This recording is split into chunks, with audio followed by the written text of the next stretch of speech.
So we're going to take a quick look at the Salem, a div with Vermont on Hermes. I'll bring up the map here.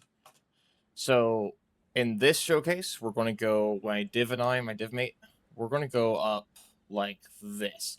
Now the exit's going to be over here, which means first wave is over here, second wave here, battleship, third wave here, fourth wave here, fifth, and then sixth, seventh, and eighth are all over there. His Vermont and I, we're basically going to go straight up and brawl with the cruiser, the two destroyers, and then the four battleships, and then we're going to keep going straight north up through this 9 and 10 line to deal with the three destroyers and the battleships. The battleship up there, the Mecklenburg, and then we're going to hook around, come over here, and deal with all the ships over here. We're going to do this because Vermont's one of the few ships, one of the few battleships that can actually successfully brawl against the Hanover. Hanover having 32 mil overmatch with the other ships being separated means you don't have a lot of wiggle room when it comes to angling. Vermont's with the fast cooldown on the heel and the 38 millimeter torpedo protection side plating, or the torpedo protection on the side of the ship, which is very large, means he can ricochet a lot of those battleship shells as long as he angles properly, and we're going to see that here. Was a fantastic game. I'm going to stop here, let him get ahead because it is a slower battleship. There's the first wave over there. Again, first wave always spawns inside of the storm. Wherever the storm starts at, that's where the first wave will spawn. And the storm always spawns opposite of the exit point. Like, for example, if the exit's over here, the storm spawns over here, exits over here, so the storm will spawn down here. I'm staying... Now, the battleships are going to spawn on the 10, like around the 10 area, roughly between F and G, and then they're going to go up like this. So I'm staying on his right, on his outside, and slightly behind him, so he can take initial aggro. And I'm going to make sure my guns are going to be on the left side, right? And then we're going to make sure we focus down the destroyers first, and then the Hindenburg, and then the battleships. His armor scheme can angle to the battleships pretty well. The destroyers with the high explosive and fire starting, they're more of a threat initially than the battleships are. So that's what I will be focusing first. We also have the Shimakaze coming over here, which is great. Right, it's nice to see a Shimakaze actually playing the positioning, using positional advantage that he has to hopefully nuke out the battleships. I don't think he has the chance to, because if I'm not mistaken, yeah, he is running the 12s. He should be able to, but he kind of pulls off a little bit too early. So I don't think he has the torpedo angle proper. That, or he's already launched his torpedoes, but that would be really interesting here. Yeah, 117 seconds. He should have... I don't know if he actually launched on the first wave or not, but hopefully he didn't.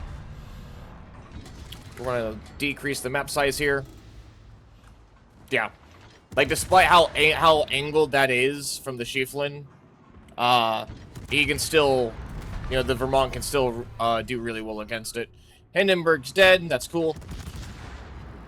And then we're going to go after the Elbing. The improved pin angles on the AP means citadeling Hindenburg is actually not as difficult as would be with other cruiser AP. Cool. Now we're going to focus on the Hanover, because the Hanover is the only one that has 32 millimeter overmatch. So if we can kill Hanover, then he can perfectly angle to all three other battleships. And that's what we would like to see. Especially because Hanover is like on the outside. So for him to angle to the Hanover, ideally to bounce off his side plating, it means the Preußen here might have more than a 30-degree angle. Yeah. You see where that one shell hit his nose and absolutely obliterated him. So I'm dealing, because the Preußen, he's going to angle out towards the Hanover. So the Preußen's more of a threat from his side. So I'm trying to kill the Preußen so he can stay angled to the Hanover and the Pommern over here. He's angling, taking aggro. I'm here doing the damage. Right? This is what we'd like to see. This is good team play. Shimakaze, I wish had actually just kept going north. I'm not sure why the Tempesta went up this way. Although, for the bonuses, sure. That's understandable. I think the Shima would have been better to do that rather than the Tempesta coming over here. He probably could have headed straight north like this as well. But that's alright. Yeah, so the Pomeran's starting to turn in.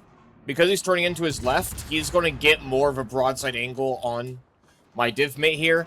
And notice how the Hanover is turning out to the right. So Eugene has to stay, again, Eugene has to angle priority to the Hanover. So I have to be killing the Pomeran as quickly as possible. Ideally, he also would have shot the Pomeran, because if we can kill one of the two, that would allow him to angle much better. That's okay, though. At this point, it's kind of that they're kind of like separating themselves just enough to where you can nose in between the two of them. Also noticing the Tempesta is pushing up here, so the Pomeran starts focusing the Tempesta. And so Hanover, or Eugene can just, my div mate here, Eugene can just angle to the Hanover. At this point, we're just going to go straight north. I don't mind taking a bit of initial aggro if I can. However, I do not get close enough to do so, so he gets one last salvo from his rear turrets off. And we're just going to go straight north. Because he's lost so much health, and the Mecklenburg doesn't overmatch Salem's armor, I'm just going to take aggro first. The biggest threat is the destroyers, so we will be gunning down the destroyers first, and then the Mecklenburg. I point on the map, there is a bonus to get over there, if someone can go reach it.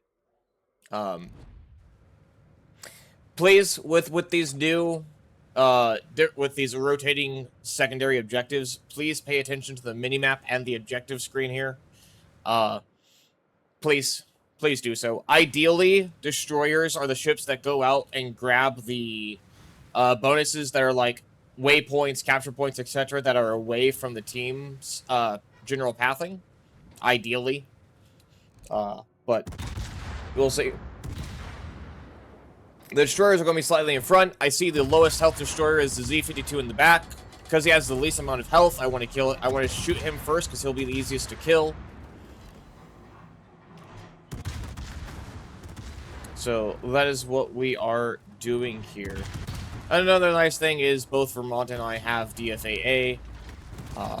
Salem does a really good job of tanking fire damage because with the super heal, so I don't care about sitting on this double fire right now.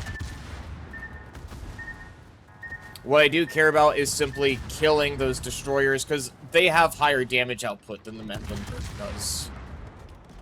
Unfortunately, me paying attention to the torpedoes means my shells were getting off from the Z-52. Eugene's shooting the Hoffman there because the Hoffman's getting a large torpedo angle on him. So he's going to shoot and kill the Hoffman, or at least try to. He gets the Hoffman, I get the Z-52. I'm backing up so he can get in front and take aggro.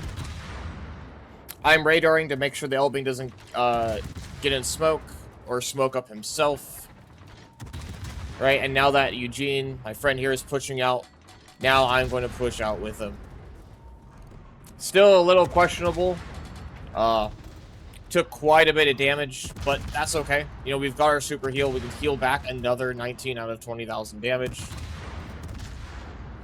A lot of this damage is simply pin damage. That's the downside to Salem. Not the Salem, the ship, but the super heal on the Salem is you don't get a reproved repair percentage on your the penetration damage that you take. So that's not exactly ideal.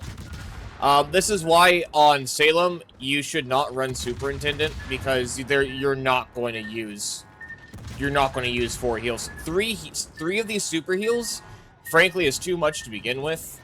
The amount of fire damage you can tank is high, yes, but you have to take pin damage. Like, you're going to take pin damage, at least in operations. You're going to take pin damage when you get the fire damage. Either it be any cruiser, or any German destroyer or any Japanese destroyer that fights you. Well, just about any. And also the American DD is like, destroyers and operations have really good accuracy. They have really good aim. They don't miss very much. So it's dubious at best for that third heal. You almost never use the third heal fully unless you get a heal area where you can heal back all of your health. At which point, yes, then you can. He's pointing out one side note here. Eugene, my friend, my div mate here, was pointing out the buff over there. Yes, we could get the buff, but we've already acquired the bonus. In this case, we just want to get over here as quickly as possible. So instead of pathing over there and then turning in, we're heading straight over to save time. Tempesto GQ, they're pushing over here. This is cool, right? So because no one reached the rendezvous point for the bonus, 3 additional ships spawned in. That is the detriment. That's what happens if you do not reach the rendezvous point. Hence why you want to, so you can prevent additional enemies from spawning on the map. Also, because Eugene and I tanked all of this essentially, the Palmern and the Palmern took a little bit of aggro initially, and then the Tempesta here has only lost damage from these ships over here, right? The Shima's basically full health. The GQ certainly is. The G-Nan basically is. He's taking damage from these guys over here, which is fine. But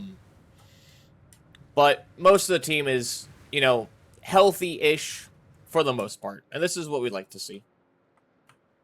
We like to see that.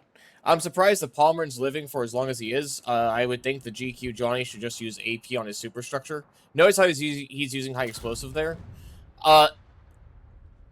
Destroyer AP either overpins or full pins superstructure. If it'll full pin superstructure on the lower parts of superstructure, so if you have a broadside battleship or something like that, please use your AP if you're close enough. All right, that would be ideal. Unfortunately, Tempesta looks like he's on fire and or flooding and has no engine, so he's not doing very well right now. The other 3 spawns have spawned in. The carrier with 2 cruisers, the 3 destroyers, and then cruiser, destroyer, and there should be, I believe, another wave after these 2, I think. But that requires everything else here to die, essentially. Again, the destroyers are the biggest threat to the objective, so that's why we're focusing them first. Specifically, these 3, the Z-52, Elbing, and Hoffman, they go towards this rendezvous point, which gives them a torpedo angle for the ships coming up. Hence why we want to kill them first. Tempesta seems to have lived, thankfully. That's really cool. The GQ down there as well. So many torpedoes out here, by the way.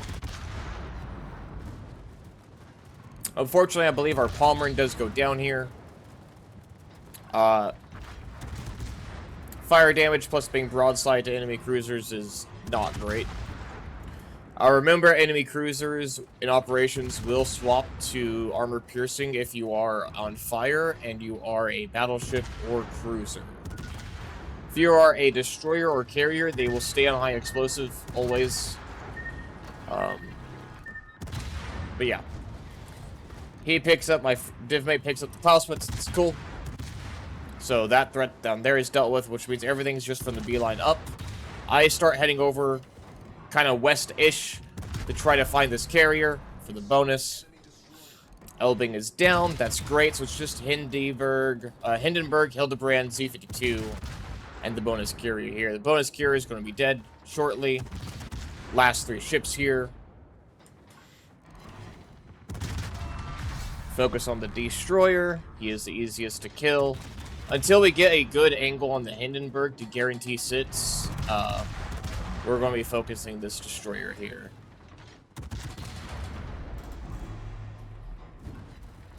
Notice everyone's like lost a decent amount of health, but everyone's still alive. This is good. Okay.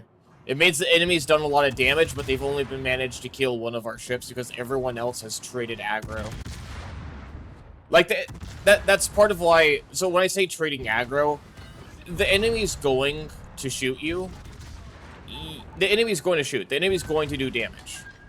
So you really need to trade the enemy damage between allied ships so that everyone just stays alive for the most part.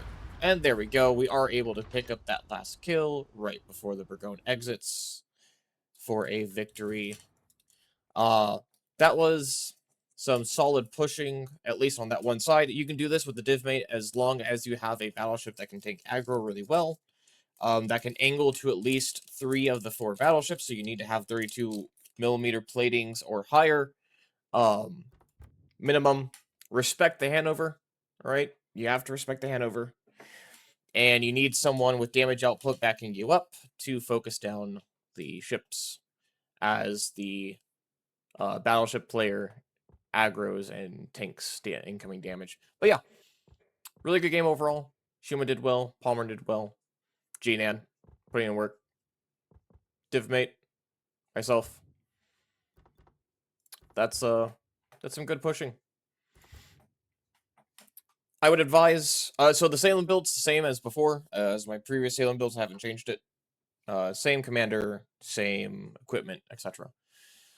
But if you do have a divmate, try some of this stuff out, right? You can get away with some very cheesy stuff as long as you just learn the map and know what to prioritize.